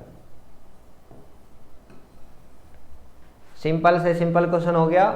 प्रारंभ वेग का मान दे दिया, त्वरण का मान दे दिया, समय दे दिया, और पूछ लिया कि 10 सेकेंड पश्चात उसका विस्थापन क्या होगा। ये इस गति के इस समीकरण पे आ जाएगा। ये भी पूछ सकता है 10 सेकेंड बाद उसका अंतिम वेग क्या होगा, तो v बराबर क्या लगाओगे u plus A T. v बराबर u का मान 10 प्लस a का मान 2, t का मान 10। यहाँ से v बराबर 10 और 20 30 मीटर प्रति सेकेंड, यानी इसका वेग पहले क्या था 10 मीटर प्रति सेकेंड था, लेकिन त्वरण लग रहा है, इसकी वजह से यहाँ पे इस बिंदु पे पहुँचने के बाद में उसका वेग बढ़कर क्या हो जाएगा 30 मीटर प्रति सेकंड हो जाएगा। ये गति का समीकरण भी यूज हो रहा है, काम में आ रहा है, ठीक है। उसके बाद में मैं कह रहा हूँ इसी क्वेश्चन को एक और, इसमें टाइप्स ऑफ क्वेश्चन अलग अलग बना रहे हूँ। ये पूछ रहा है कि 10 सेकंड में तय की गई दूरी एक बार, ये हो गया, और वापस इसी पर्सन की भाषा को आप दूसरे तरीके से समझिए। 10वें सेकंड में तय की गई दूरी बताओ। ये है 10 सेकंड में तय की गई दूरी, और नया क्वेश्चन क्या है, 10वें सेकंड में तय की गई दूरी ज्ञात करो। इसका मतलब 9 सेकंड, ये 10 सेकंड तक दूरी यहाँ पे और 9 सेकंड तक दूरी यहाँ पे, और ये जो बच गई ये लास्ट 10वां सेकंड। तो इसका फॉर्मूला क्या लिखा है मैंने आपको, Sn बराबर, ये देखो लास्ट ये रहा, आपको u का मान क्या दिया हुआ है 10 और a का मान 2 और 10वें सेकंड में पूछा है। तो Sn बराबर यहाँ पे रखो, u का मान 10, 1/2 a का मान भी 2 और 10 दूनी 20 माइनस 1 यानी ये 19 हो गया। तो यहाँ से क्या आ रहा है 19 और 10 29 मीटर। 10वें सेकंड में तय की गई दूरी क्या आ रही है 29 मीटर। वापस देखो 10 सेकंड में कुल दूरी कितनी आ रही है 200 मीटर, और 10वें सेकंड में क्या आ रही है, वो फॉर्मूला लगाया आपने Sn बराबर u plus 1/2 a 2n minus 1। सारे के सारे मान पर्सन में दिए हुए, फॉर्मूले में रखना है, आपका काम हो जाएगा। आपको वो तीनों गति के समीकरण तो ध्यान रहते हैं, ये बस इस पे आप थोड़ा सा गलती कर देते हो, यहाँ पे इसको ध्यान रखना। यहाँ से आने के क्वेश्चन ज़्यादा संभावना बनती है अगर सीधा सीधा एक समान त्वरित गति का यहाँ से क्वेश्चन पूछता है तो। ठीक है, ये हो गया आपका। उसके बाद में ये गति का समीकरण, अब इसको सीधा सीधा क्वेश्चन आपके आया हुआ, देखो क्या क्या। हाँ, आरपीएससी में आया हुआ क्वेश्चन है, पेज नंबर 13 पे देखो, नीचे सबसे नीचे क्वेश्चन है, एक कण x दिशा में नियत त्वरण से गति कर रहा है, यदि x बराबर 5 मीटर पर इसकी चाल 10 मीटर प्रति सेकंड है तथा 2 सेकंड पश्चात यह x बराबर 65 मीटर पर है तो इसका त्वरण ज्ञात करो। क्वेश्चन में कह रहा है x बराबर 5 मीटर, पहले इसकी स्थिति ये थी, ठीक है, और इसका वेग, प्रारंभिक वेग u बराबर क्या था 10 मीटर प्रति सेकंड। आरपीएससी में आया हुआ क्वेश्चन है ये। आपको आरपीएससी का सबसे बड़ा फायदा ये है कि इसका प्रीवियस ईयर का एनालिसिस करो तो फिर आगे की पूरी आपकी दिशा और स्ट्रेटजी योजना मिल जाती है। भर्ती बोर्ड में ऐसा नहीं है, वो चयन बोर्ड उसका तो तरीका ही अलग है, हर बार अपने तरीके को बदल देता है। उसके बाद में ये कह रहा है t बराबर 2.0 सेकेंड, और फिर क्या कह रहे हैं, ये x1 था, उसका विस्थापन, फिर उसकी स्थिति हो जाती है x2 बराबर 65 मीटर। ठीक है, स्थिति में परिवर्तन हो गया, इसका मतलब विस्थापन कितना आया 65 माइनस 60, s बराबर 60 मीटर। और पूछा क्या है इसने, त्वरण पूछा है, विस्थापन दिया हुआ है तो फॉर्मूला लगाओ s बराबर ut plus half at square. s का मान है 60, u का मान कितना है 10, t का मान कितना है 2, फिर 1/2, a का मान तो पूछा है और t का स्क्वायर हो गया 4। तो यहाँ से क्या मिल जाएगा आपको 20, ये बच गया 40 और ये 2, a बराबर 20 लगभग। तो ऑप्शन क्या आ रहा है आपके, बी ऑप्शन है 20 मीटर प्रति सेकंड स्क्वायर। त्वरण मिल गया। ये आरपीएससी में आया हुआ क्वेश्चन है आपके पेज नंबर 13 पे। इसका सॉल्यूशन ये है, इस तरीके से करना है, यहाँ से ये क्वेश्चन बन जाता है। उसके बाद में एक और चीज़, ये जो है फॉर्मूला आपने लिखे हैं गति के समीकरण वाला, ये वाला, ये तो त्वरण है। अब त्वरण को, अगर त्वरण का मान माइनस हो जाए तो उसको बोलते हैं मंदन। ठीक है, कैसे, जैसे कोई उधर से कोई वस्तु चलती हुई आ रही है, मैं धक्का लगा रहा हूँ एक समान वेग से, एक समान बल से उसके सामने उसको रोकने का प्रयास कर रहा हूँ, तो फिर मैं एकदम से तो नहीं रोक पाऊंगा, वो बॉक्स चलते हुए आएगा तो मैं पीछे खिसकता जाता, लास्ट में जाते जाते वो वस्तु विराम अवस्था में आ जाएगी। तो मैं मेरी तरफ से क्या लगा रहा था, उसके गति के विपरीत दिशा में बल लगा रहा था, त्वरण लगा रहा था, तो वो क्या हो गया मंदन, उसको रोकने के लिए, उसकी गति को रोकने के लिए, ना कि उसके वेग को बढ़ाने के लिए जो लग रहा है वो त्वरण हो गया, और उसको कम करने के लिए जो लग रहा है वो मंदन हो गया। बात एक ही है, तो यहाँ पे क्या आएगा, फिर माइनस आ जाएगा। कैसे, अगर मंदन की बात करो तो फिर v बराबर क्या हो जाएगा u minus a t, s बराबर u t minus 1/2 a t square, v square बराबर यू स्क्वायर माइनस 2as। यहाँ पे अब की बार क्या हो रहा है, मंदित गति, मंदन हो रहा है। इसका दूसरा एग्जाम्पल ये भी हम ऐसे भी करते हैं, गुरुत्व के अधीन गति, ऊपर की ओर फेंकते हैं लेकिन पृथ्वी का जो गुरुत्वीय त्वरण है वो नीचे की ओर एक समान त्वरण से नीचे की ओर खींच रहा है, और वो क्या है, गुरुत्वीय त्वरण g। तो वहाँ पे a बराबर क्या लिखते हैं, माइनस का g। तो वो ही गति अगर गुरुत्वीय के अधीन गति इसको लेंगे a बराबर माइनस g, तो ये समीकरण क्या बन जाएगा यहाँ पे u माइनस जी टी, इसको ही लिख रहा हूँ। फिर ये s क्या बन जाएगा, you t minus 1/2 G T square, ये क्या बन जाएगा, वी स्क्वायर बराबर u square minus 2g। s को लिखते हैं, ये तो विस्थापन है, इसको ऊपर की ओर लेंगे थोड़ा h के रूप में लिखेंगे तो अच्छा लगेगा, h फॉर हाइट, तो ये यू स्क्वायर माइनस 2gh। यहाँ पे माइनस क्यों लग रहा है, ऊपर की ओर गुरुत्व के अधीन किसी पत्थर को, किसी वस्तु को ऊपर की ओर फेंकते हैं तो ये लगता है। ऊपर से h ऊंचाई से स्वतंत्रता पूर्वक आप गिराते हो किसी वस्तु को तो फिर क्या लग जाएगा, यहाँ पे प्लस आ जाएगा। क्यों, अब की बार आपकी वस्तु की गति, पत्थर की गति, कण को आप गिरा रहे हो तो उसकी गति किस दिशा में जा रही है, जिस दिशा में गुरुत्वीय त्वरण है। ठीक है, तो वहाँ पे ये आपको फर्क समझना है। तो यहाँ पे फिर ये क्यों मैंने बताया आपको, आरपीएससी में देखो एक नया टाइप का क्वेश्चन ऐसे इस पे आया हुआ है, 13 नंबर पेज पे ही है। पहला क्वेश्चन देखो आप ऊपर ही ऊपर, एक स्थिर लक्ष्य में जब एक गोली को दागते हैं तो 3 सेंटीमीटर दूरी भेदने में आधा वेग खो देती है। यदि इसकी गति में नियत प्रतिरोध है तो यह विराम में आने से पूर्व कितनी दूरी और तय करेगी।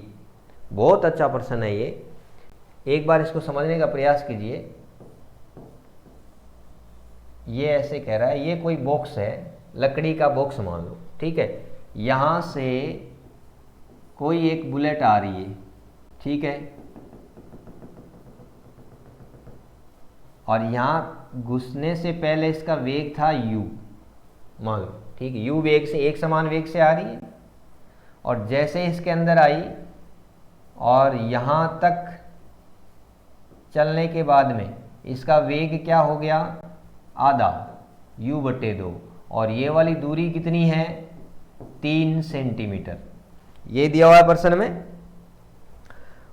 और ये कह रहा है अभी रुकी थोड़ी है और आगे जाएगी, यहां जाने के बाद में कब रुकना, जब लास्ट इसका वेग v बराबर क्या हो जाएगा 0। तो ये वाली दूरी और कितनी तय करेगी, ये x सेंटीमीटर आपको पूछा है। ठीक है, तो सबसे पहले तो अपन यही देखते हैं, गति का समीकरण लग जाएगा। अब यहां सबसे पहले देखो आप, ये 3 सेंटीमीटर दूरी, यहां से इसके 2 हिस्से कर लेते हैं, ये वाले हिस्से में क्या परिवर्तन आ रहा है, ये वाले हिस्से में क्या परिवर्तन आ रहा है। तो सबसे पहले तो मैं आपको ये कह रहा हूं, आपको s का मान दिया हुआ है 3 सेंटीमीटर, u प्रारंभिक वेग दिया हुआ है u, ठीक है, और यहां से यहां तक ये पॉइंट मान रहा हूं मैं, इसको आप नाम दे दो a, इसको b और इसको c, ठीक है। b बिंदु पे इसका अंतिम वेग क्या है, u/2, आधा हो रहा है। ये 3 चीजें आपको दी हुई हैं। इसका मतलब ये जो लकड़ी का बॉक्स है, इस गोली पे, इस बुलेट पे कितना मंदन लगा रहा है, रोकने का प्रयास कर रहा है ना, मंदन लगा रहा है। इसका मतलब ये त्वरण जो विपरीत दिशा में त्वरण है, पहले यहां से इसका मान आ जाएगा।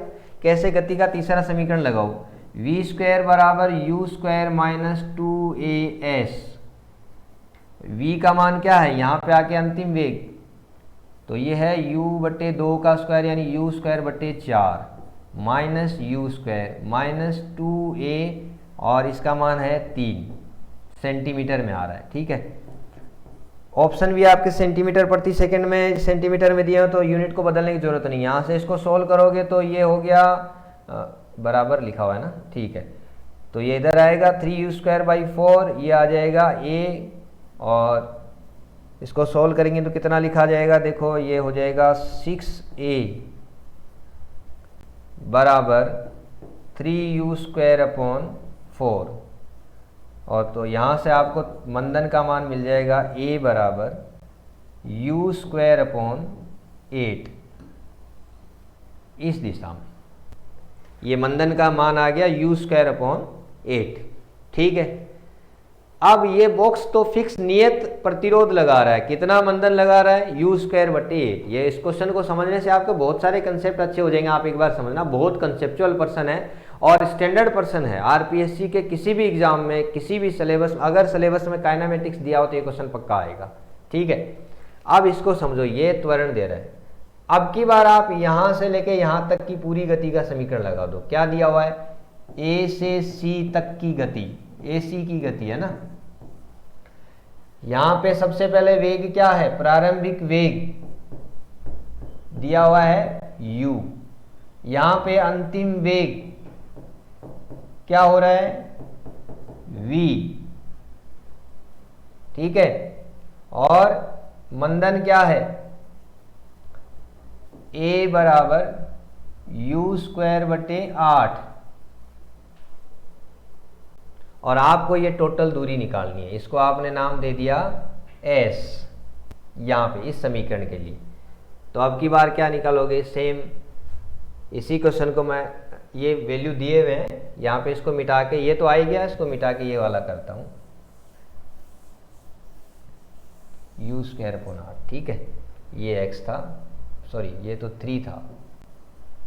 अब देखो v स्क्वायर बराबर u square minus 2as। V square यानी लास्ट में v क्या हो रहा है, 0।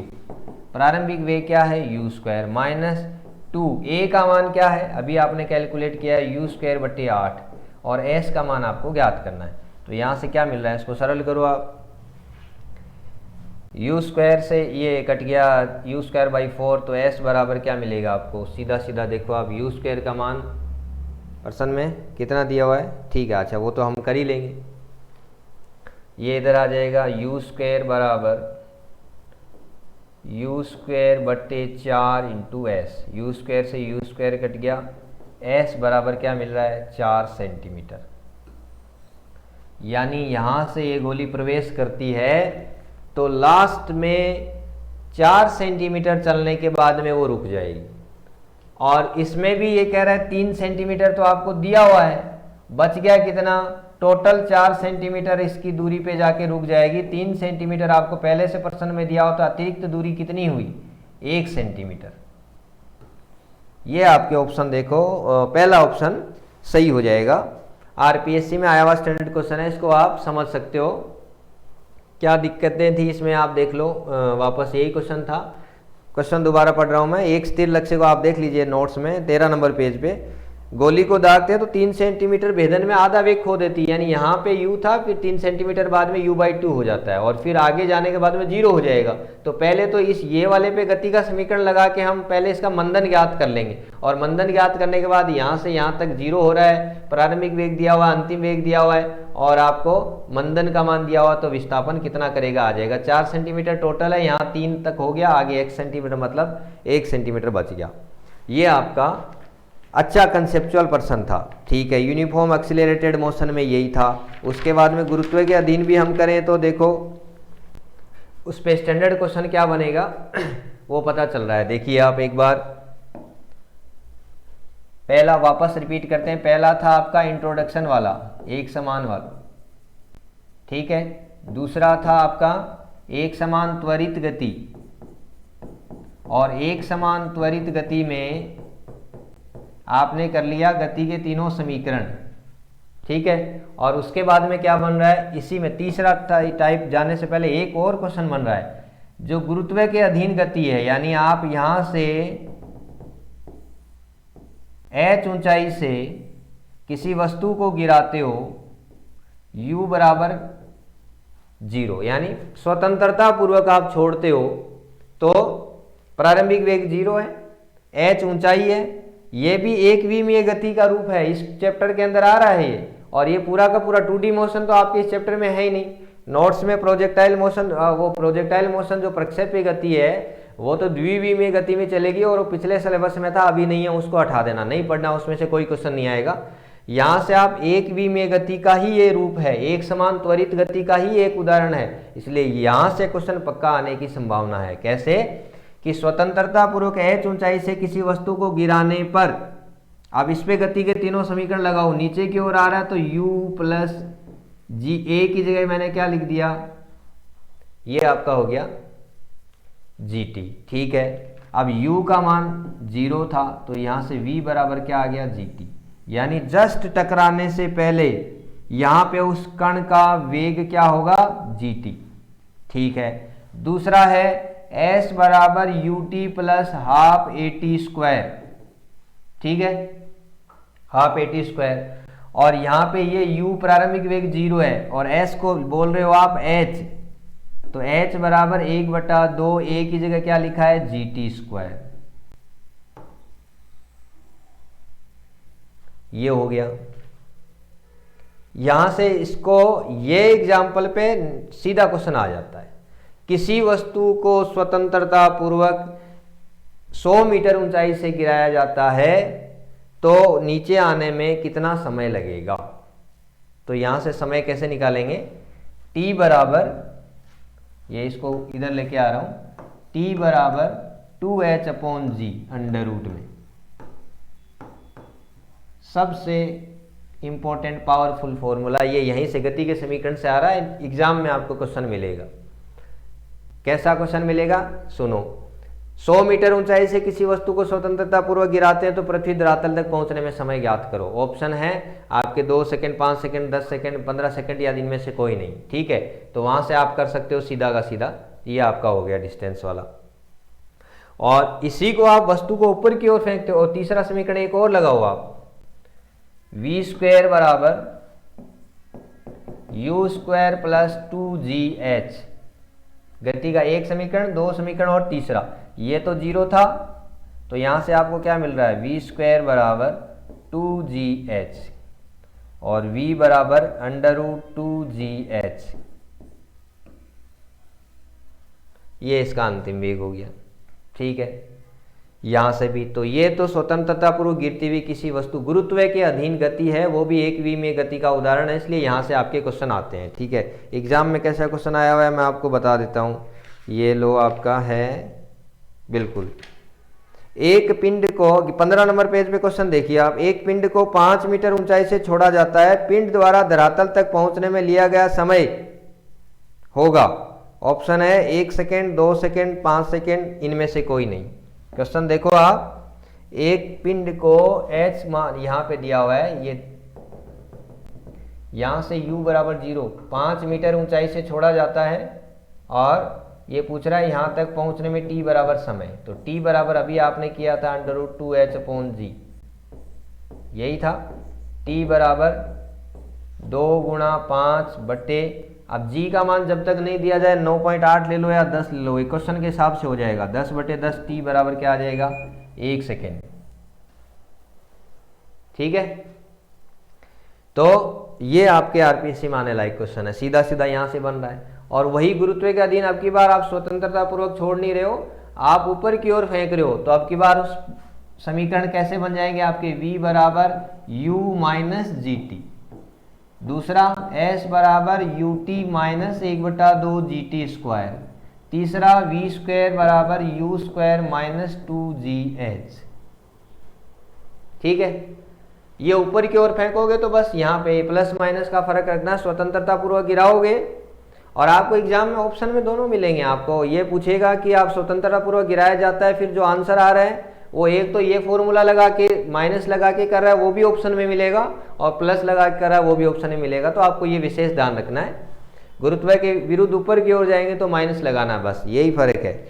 ये आपका हो गया गुरुत्व के अधीन गति, ये भी एक v में गति में है। ठीक है, क्वेश्चन इसके अंदर एक ऑब्जेक्टिव क्वेश्चन देखो ऐसे भी आया हुआ है, वो कंसेप्चुअल पर्सन है, देखो कि स्वतंत्रता पूर्वक गुरुत्व के अधीन गति में स्वतंत्रता पूर्वक गिरते हुए किसी वस्तु की 1 सेकेंड, 2 सेकेंड, 3 सेकेंड में तय की गई दूरियों का अनुपात होता है।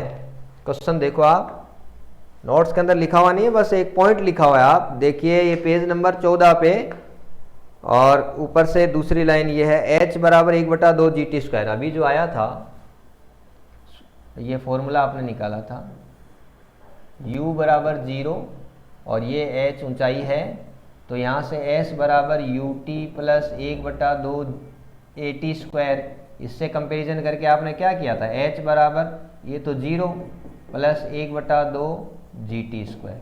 यहाँ से आपको h बराबर क्या मिल रहा है, 1/2 GT स्क्वायर। इम्पोर्टेंट बात देखो, ये कांस्टेंट है पूरा, इसका मतलब h समानुपाती t स्क्वायर, ये कंसेप्चुअल पर्सन है। ऐसे आ जाए तो आपको कैलकुलेशन नहीं करनी पड़ती, तो आरपीएससी एग्जामिनर भी आपके भले के लिए सोचता है। अब इसको आप हार्ड या डिफिकल्टी लेवल बढ़ा के मत सोचो, कैलकुलेशन टाइम बचाने के लिए ऐसे क्वेश्चन देने जरूरी है, इसको सोल्व करने की जरूरत नहीं। अब ये आ गया h समानुपाती टी स्क्वायर, और पर्सन क्या है कि 1 सेकेंड 2 सेकेंड 3 सेकेंड 4 सेकेंड में तय की गई दूरियों का अनुपात क्या होगा।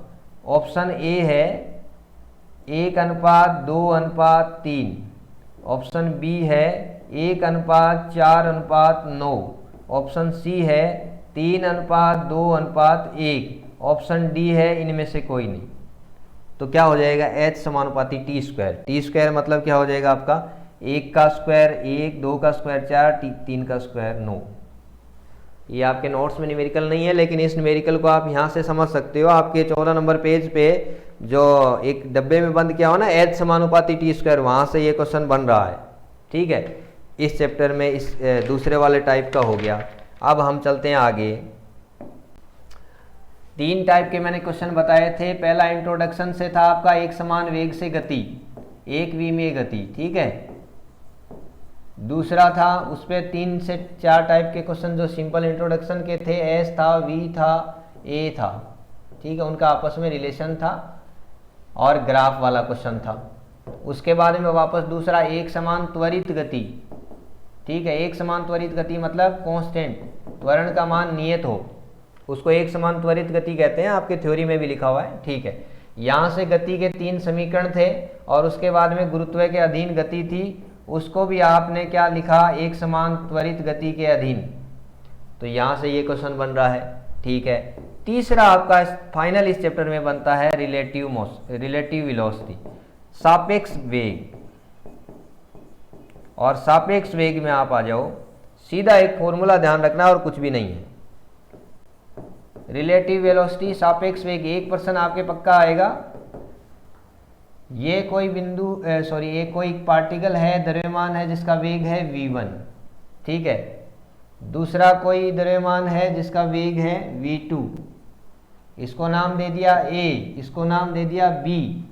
अब आपको पूछा है, 2 लाइनें मैं बोल रहा हूँ, उसको ध्यान से समझना। वहीं पे आप हम लोग ज़्यादातर सिली मिस्टेक जो करते हैं वो क्या करते हैं एग्जाम में, ऑब्जेक्टिव एग्जाम में। पहला देखो, ये पूछ रहा है a का b के सापेक्ष वेग। अब वेग है तो जाहिर सी बात है सदिश राशि है, तो हम सदिशों का ही फिर सापेक्ष निकालेंगे। तो इसको लिख दिया आपने VAB।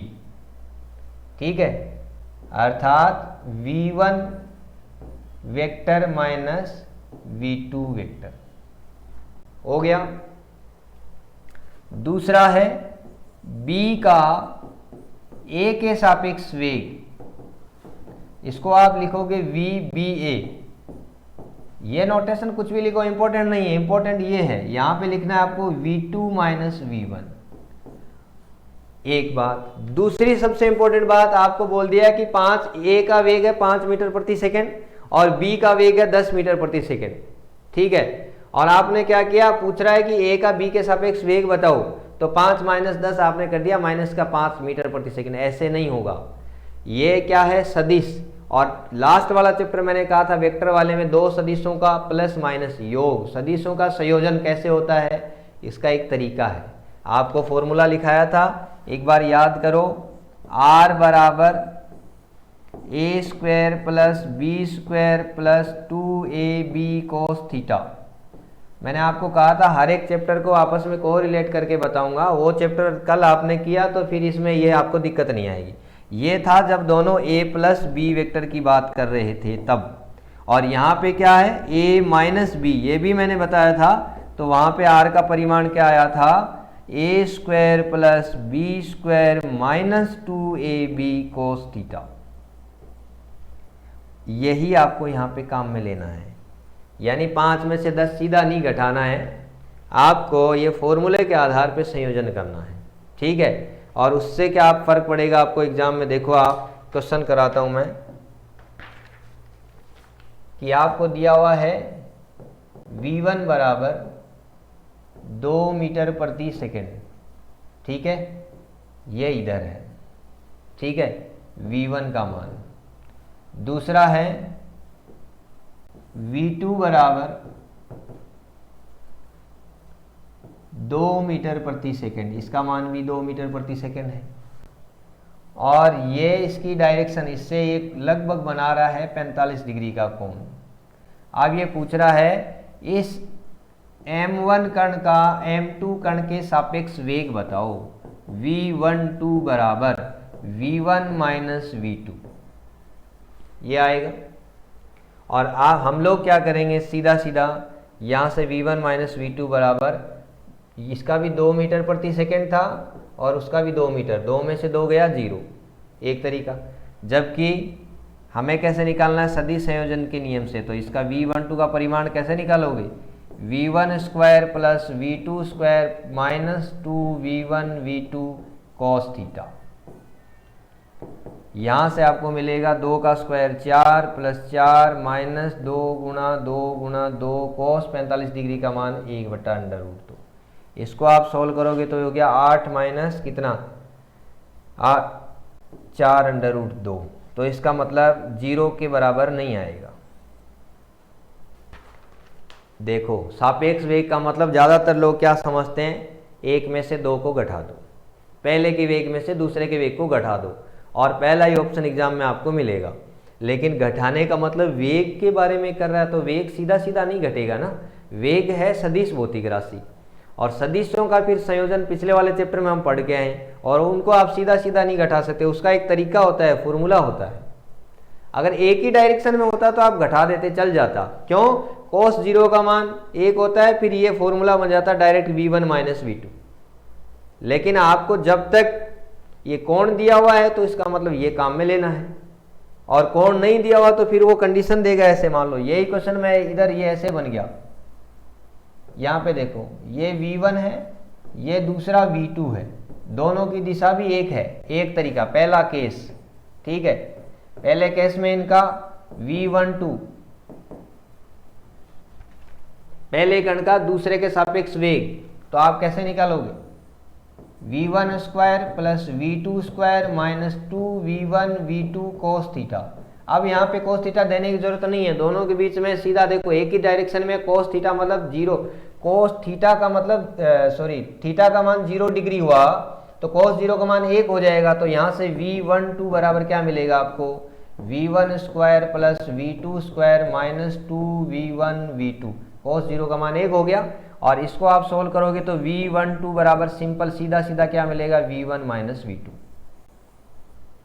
यानी अब की बार एक ही डायरेक्शन में अगर दोनों वेग दिए हैं तो आप सीधा सीधा घटा दो, इतनी कैलकुलेशन की जरूरत नहीं है, ठीक है। दूसरा केस क्या बन रहा है, यही अगर आपका v1 इधर है, ठीक है, और v2 इधर है। एग्जाम्पल कैसे, इसका एग्जाम्पल है एक ट्रेन जा रही है, दूसरी ट्रेन उसके पीछे जा रही है, ठीक है, और दोनों का सापेक्ष वेग निकालना है v1 माइनस v2। एक ट्रेन जा रही है विपरीत दिशा, उत्तर दिशा में जा रही है, दूसरी ट्रेन दक्षिण दिशा में सामने आ रही है। अब की बार उनका सापेक्ष वेग क्या होगा, एक ही दिशा में थीटा का बराबर 0 है, तो यहाँ से v बराबर क्या करोगे, सेम वही v1 square plus v2 square minus 2v1 v2 कोस, अब की बार क्या लिखोगे 180 डिग्री। यहाँ से इन दोनों के बीच में देखो 180 डिग्री का कोण बन रहा है, और यहाँ कोस 180 का मतलब -1, ये माइनस इसको प्लस बना देगा, और तो यहाँ से v बराबर क्या मिलेगा अब की बार v1 प्लस v2। ये दो केस तो आपको सीधा सीधा हो जाएंगे।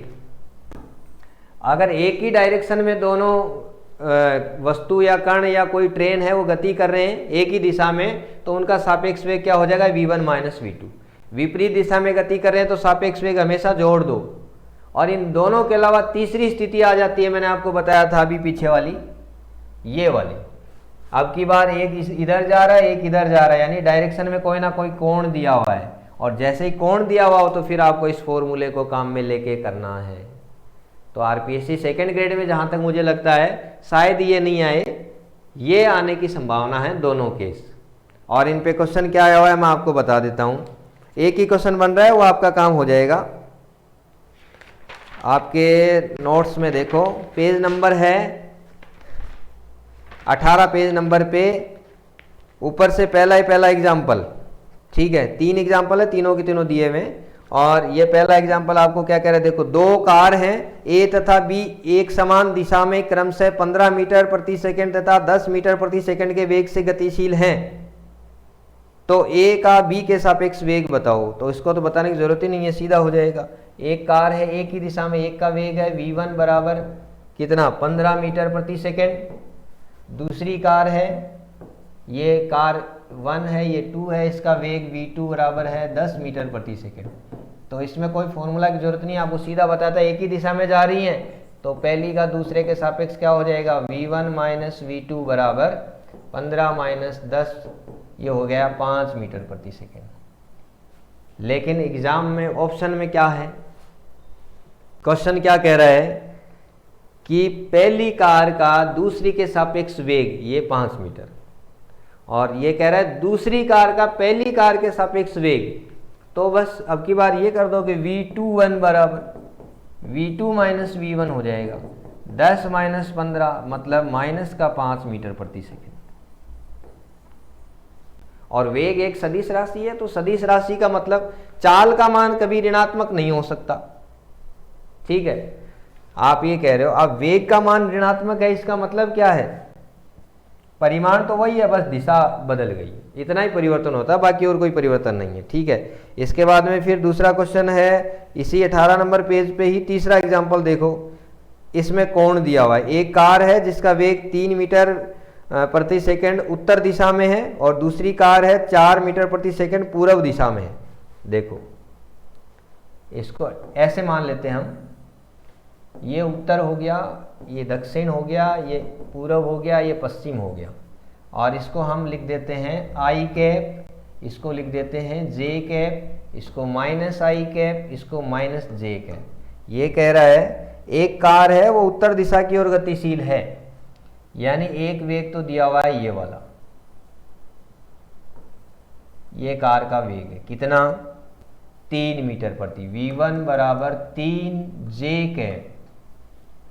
और दूसरा क्या दिया हुआ है, पूर्व दिशा में दूसरी कार है और उसका वेग क्या दिया हुआ है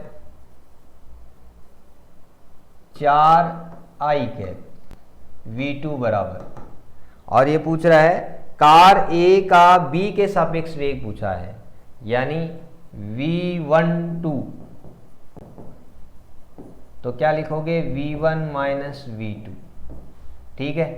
v12 वेक्टर बराबर v1 का मान है 3 जे कैप माइनस 4 आई कैप, ये हो गया। परिमाण के रूप में पूछेगा तो क्या करोगे, v12 का परिमाण वही सदिश वाला तरीका, आई कैप का गुणांक 3 का स्क्वायर 9, 4 का स्क्वायर 16, अंडर रूट कर दोगे तो क्या हो जाएगा एक तरीके से 25 का अंडर रूट 5। एक तरीका तो ये, दूसरा तरीका ये कि आई कैप जे कैप की जरूरत ही नहीं है, आप सीधा देखो, एक दिया हुआ है आपको 4, एक दिया हुआ है आपको 3, दूसरा तरीका, दोनों के बीच में कोण है 90 डिग्री, फॉर्मूला लगाओ आप, v बराबर वो फॉर्मूला मैंने कहा था, जब सीधे और विपरीत दिशा में या तो समांतर हो या विपरीत दिशा में। उसके अलावा तीसरा केस है ये, और तीसरे केस में कोण दिया हुआ था, यानी v1 का स्क्वायर प्लस v2 का स्क्वायर माइनस 2v1 v2 कोस 90, कोस 90 का मान 0, यानी ये पूरा 0 हो गया, तो v1 प्लस v2 का स्क्वायर, 3 और 4 का स्क्वायर, और फिर वर्गमूल लेओगे तो ये 25 का अंडर रूट 5 आ जाएगा। ये भी तरीका है, वो भी तरीका है, ठीक है। ये आपका सापेक्ष वेग हो गया। एक क्वेश्चन देखो जो अनसोल्व किया हुआ है 17 नंबर पेज पे, बड़ा क्वेश्चन है, आया हुआ है आरपीएससी में, और एक बार ये क्वेश्चन आप समझ गए तो आपका काम हो जाएगा। देखिए एक बार क्वेश्चन कह रहा है एक कोई ट्रेन है और उसका वेग दिया हुआ है 15 मीटर प्रति सेकंड उत्तर दिशा, मान लो ये उत्तर दिशा इधर है, ये इधर से मान लो ये नॉर्थ में, और इसका वेग, ट्रेन का वेग दिया हुआ है, इसको नाम दे दिया आपने v1, ठीक है, या v2 नाम दे दो, ट्रेन उसको बंदर को दे दे, ठीक है। तो ये हो गया आपका 25 कितना 15 मीटर प्रति सेकेंड, 15 मीटर प्रति सेकेंड दिया हुआ है। और रेलगाड़ी ए की, कोई एक रेलगाड़ी है जिसका वेग है उत्तर दिशा में 15 मीटर प्रति सेकेंड, और रेलगाड़ी ए की छत पर इसकी गति के विपरीत दिशा में दौड़ते हुए उस बंदर का वेग क्या होगा जो पृथ्वी पर खड़े व्यक्ति द्वारा देखा जा रहा है। ये ऐसे कह रहा है, इसके विपरीत दिशा में, आप 17 नंबर पेज पे देख लीजिए, और ये दिया हुआ है v1 बराबर इसका वेग, अच्छा ये तो पूछा, ये v1 का मान पूछा है, और इनका सापेक्ष वेग v12 का मान क्या दिया हुआ है 5 मीटर प्रति सेकेंड, ठीक है। तो यहां से आपका क्वेश्चन क्या बन जाएगा, v12 बराबर, अब की बार देखो वो कोण दिया हुआ है विपरीत है एक दूसरे के 180 डिग्री, इसका मतलब विपरीत में आएंगे तो एक के सापेक्ष दूसरे का वेग क्या हो जाएगा, सीधा सीधा आप जोड़ दोगे v1 प्लस v2, और v12 बराबर, v1 का मान आपको ज्ञात करना है, v2 का मान क्या दिया हुआ है 15, और v12 का मान भी आपको क्या दिया हुआ है 5। यहां से v1 बराबर क्या आ जाएगा माइनस का 10 मीटर प्रति सेकेंड। अब ऑप्शन सबसे ज्यादा इंपॉर्टेंट है, आपका आंसर तो आ गया, ये पर्सन बड़ा लिखा हुआ है, देखो दूसरी इसमें कुछ इन्फॉर्मेशन की जरूरत ही नहीं है जो ऐसे फालतू में दे रखी है आपको दिमाग खराब करने के लिए या भ्रमित करने के लिए, कि 2 समांतर रेल की पटरियां उत्तर दक्षिण दिशा में, एक रेलगाड़ी ए उत्तर दिशा में 15 मीटर प्रति सेकंड की चाल से गतिमान है तथा दूसरी रेलगाड़ी बी दक्षिण दिशा में 25 मीटर प्रति सेकंड की चाल से गतिमान है। अब इसकी जरूरत नहीं थी लेकिन फिर भी देखिए आप, रेलगाड़ी ए की छत पर इसकी गति के विपरीत दिशा में रेलगाड़ी ए के सापेक्ष 5 मीटर प्रति सेकंड के वेग से दौड़ते हुए उस बंदर का वेग क्या होगा जो पृथ्वी पर खड़े व्यक्ति द्वारा देखा जा रहा है। और यहां से आपने इसको सिंपल वे में सोल्व किया तो आपका आंसर आ रहा है 10 मीटर प्रति, लेकिन ऑप्शन क्या है देखो आप, ऑप्शन पूछ रहा है 5 मीटर प्रति सेकंड उत्तर दिशा की ओर, 5 मीटर प्रति सेकंड दक्षिण दिशा की ओर, 10 मीटर प्रति सेकंड दक्षिण दिशा की ओर, 10 मीटर प्रति सेकंड उत्तर दिशा की ओर। कहने का मतलब आपने इसको उत्तर दिशा माना है, ठीक है, और v1 को आपने इधर माना था, ये दक्षिण दिशा, और दक्षिण दिशा में आंसर आ रहा है 10 और वो भी माइनस का, यानी दक्षिण का विपरीत क्या हो गया उत्तर, यानी इसका आंसर क्या लिखोगे आप, ऑप्शन है आपका डी ऑप्शन 10 मीटर प्रति सेकेंड और वो भी उत्तर की ओर। एक तरीका ये हो गया। दूसरा सिंपल वे में आपको पूछेगा, क्वेश्चन बन रहा है एक, देखो और एक प्रश्न है, हाँ लास्ट प्रश्न करा रहा हूं इसमें। 2 ट्रेन है, दोनों की एक समान वेग से एक दूसरे की ओर गतिशील है। आप देखिए लास्ट प्रश्न कैसा और टाइप ऑफ क्वेश्चन कैसे बन जाता है, ये ज़्यादा इजी है। एक ट्रेन है, इसका वेग है 37.5 किलोमीटर प्रति घंटा, इसका वेग भी क्या है 37.5 किलोमीटर प्रति घंटा। क्वेश्चन पढ़ रहा हूं मैं, ये आपका है 18 नंबर पेज पे, लास्ट नीचे एग्जाम्पल दिया हुआ है, ठीक है। इन दोनों के बीच की दूरी है 90 किलोमीटर, ठीक है, और अब ये कह रहा है कि इनके बीच में एक पक्षी है और वो क्या कर रहा है, यहां से उड़ता है और इस ट्रेन तक जाके वापस आ जाता है, फिर यहाँ पे इस ट्रेन तक जाके वापस आ जाता है, और ऐसे चल रहा है। और कब तक उड़ता है ये, जब तक ये ट्रेन इधर से आ रही है इधर से आ रही है, हर बार एक चक्कर में इनके बीच की दूरी कम हो रही है, तो ये जब तक बिल्कुल ऐसे एक दूसरे को क्रॉस करने वाली, मतलब संपर्क में आने से पहले ही, तब तक ये जो पक्षी है ये ऐसे कितने चक्कर काट लेगा, मतलब ये दूरी पूछी है इसकी। क्वेश्चन अच्छा है, इसको आप एक बार कंसेप्चुअल समझने का प्रयास कीजिए। सबसे पहले तो मैं ये पूछूंगा आपको, ये दोनों ट्रेनें आपस में संपर्क आने में कितना समय लगेगा। t बराबर दूरी बटे समय, दूरी बटा ये समय तो पूछा है, समय बराबर ये इनके बीच की दूरी 90 किलोमीटर है, और इनका वेग क्या लोगे आप, ये इस दिशा में ये इस दिशा में, दोनों विपरीत दिशा में, तो इनका सापेक्ष वेग क्या हो जाएगा, जुड़ जाएगा। तो ये कितना हो गया 75 किलोमीटर प्रति घंटा। ठीक है, यहाँ से t का मान आ गया आपका 90/75 और किलोमीटर से किलोमीटर कट गया घंटे, ये आया है। ठीक है, अब इतना समय ये पक्षी हवा में इधर उधर उड़ेगा और पक्षी की चाल दी हुई है क्या आपको 60 किलोमीटर प्रति घंटा। पक्षी की चाल दी हुई है 60 किलोमीटर प्रति घंटा और समय कितना है 90/75 घंटे। तो पक्षी द्वारा तय की गई दूरी कितनी हो जाएगी, गुणा कर दो, सिंपल मैथमेटिक्स है, 90/75 ये आ जाएगा। ये लास्ट रिलेटिव वेलोसिटी पे। अब इसके अंदर ये पक्षी है, ट्रेन है, ये सब आपको भ्रमित करने के लिए था। मेन इसका जो कंसेप्ट है उस पर आप आ जाओ कि इन दोनों का जो सापेक्ष वेग क्या था, ये v1 इधर है और v2 इधर है, दोनों एक दूसरे के विपरीत हैं, तो इनका सापेक्ष वेग होगा v1 + v2। एक दूसरे के विपरीत दिशा में होते हैं तो ऐड कर दो, एक ही दिशा में जा रहे हैं तो माइनस कर दो। ठीक है, ये चैप्टर आपका हो गया। इसके बाद में द्विविमीय गति, समतल में गति, प्रक्षेप्य गति, ये आपके सिलेबस में नहीं है। अगर नोट्स में आ गया है, किसी की गलती से पुराने नोट्स आ गए हैं तो उसको भी आप काट सकते हो, उसकी ज़रूरत नहीं है। आरपीएससी सेकेंड ग्रेड में द्विविमीय गति नहीं है। ठीक है, और इस चैप्टर में आपको मैंने बताया था 3 ही क्वेश्चन बने थे, वो तीनों के तीनों आपको करा दिए हैं। पहला था इंट्रोडक्शन, एक समान वेग से गति,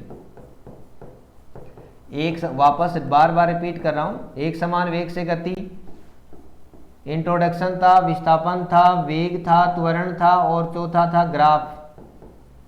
ये 4 टाइप के क्वेश्चन बन रहे हैं। ठीक है, विस्थापन और दूरी में अंतर, वेग और चाल में अंतर, थोड़ा सा बेसिक डेफिनेशन था। फिर इसका अवकलन करेंगे, ds/dt तो वेग आएगा, dv/dt करेंगे तो त्वरण आएगा। ये सिंपल एक क्वेश्चन आपका बन रहा है। दूसरा क्वेश्चन था एक समान त्वरित गति, एक समान त्वरित गति। दूसरा क्वेश्चन यहाँ से आपके एग्जाम में आता है। एक समान त्वरित गति में आपको गति के तीनों समीकरण पता होना चाहिए। फिर SN, nवें सेकंड में तय की गई दूरी का फॉर्मूला, वो भी आपको पता होना चाहिए। और ये गति का समीकरण, तीनों समीकरण, इन पे क्वेश्चन आएगा। ठीक है, उसके बाद में एक और चौथा क्वेश्चन बन रहा है क्या, गुरुत्व के अधीन गति, वो भी एक विमीय गति है। ऊपर की ओर फेंक रहे हो या फिर किसी वस्तु को स्वतंत्रता पूर्वक नीचे की ओर गिरा रहे हो, तो वहां पे भी आपको कोई 2 डेटा दे दिए जाएंगे और एक का आंसर पूछ लिया जाएगा। बाकी घूम फिर के क्वेश्चन ही नहीं पे आ रहा, तीनों समीकरण आपको गति के पता होना चाहिए। ये हो गया दूसरा टाइप ऑफ क्वेश्चन। तीसरा क्वेश्चन अगर आता है तो फिर वो है आपका सापेक्ष वेग, ये भी अलग से मेंशन किया हुआ है। तो सापेक्ष वेग, रिलेटिव वेलोसिटी, उसके लिए आपको सिर्फ एक फॉर्मूला याद रखना है, v12 बराबर, परिमाण में ज्ञात करना हो तो v1² + v2² minus 2v1 v2 cos theta. और इसको भी और आगे सरल किया हुआ आपके एग्जाम में, सेकंड ग्रेड एग्जाम में इतना बड़ा इसको भी यूज करने मुझे नहीं लगता जरूरत पड़ेगी। वो सीधा सीधा पूछेगा। इसके 3 केस है। एक तो है थीटा बराबर 0 डिग्री, यानी दोनों एक ही दिशा में जा रहे हैं, तो फिर v12 बराबर क्या होगा, v1 माइनस v2। दूसरा केस क्या है, थीटा बराबर 180 डिग्री, इसका मतलब एक इधर है और दूसरा उधर है, ये v2 हो गया, ये v1 हो गया। तो अब की बार v12 क्या मिलेगा, v1 + v2। तीसरा केस है theta not equal to 0 degree व 180 डिग्री। ठीक है, यानी 0 और 180 के अलावा कोई भी कोण हो तो फिर आपका v12 क्या हो जाएगा, ये फॉर्मूला। ठीक है, ये सिंपल आपको तीसरा सापेक्ष वेग का हो गया। इस चैप्टर के आपको 30-40 न्यूमेरिकल जो भी मैंने आपको नोट्स के साथ में अवेलेबल कराए हैं, वहाँ से आपको क्वेश्चन देखो, जहाँ कहीं भी दिक्कत हो उनके सॉल्यूशन भी है, डिटेल्ड सॉल्यूशन, वो कर लो आप। उसमें ये समझना है नोट्स को पढ़ते समय आपको और क्वेश्चन को लगाते समय कि इस चैप्टर में क्वेश्चन मैंने आपको जो बताए यही बनेंगे। इनके अलावा जो भी अदर टाइप्स ऑफ क्वेश्चन है या और एक्स्ट्रा कोई मटेरियल है, कंटेंट है, उसको आप पढ़ोगे तो समय ज़्यादा खराब होगा और स्कोर कम होगा। कम नहीं होगा तो आप ज़्यादा पढ़ के भी इतना खूब सारा कंटेंट पढ़ने के बजाय आप प्रिसाइज कंटेंट पढ़ो और वहाँ से आपके क्वेश्चन लग जाएंगे। इस चैप्टर में जितने बनने थे वो मैंने आपको बता दिए। सेकंड ग्रेड में फिजिक्स में काइनेमेटिक्स वाले टॉपिक में यही क्वेश्चन बनेंगे। ठीक है, धन्यवाद। नेक्स्ट चैप्टर में मिलते हैं।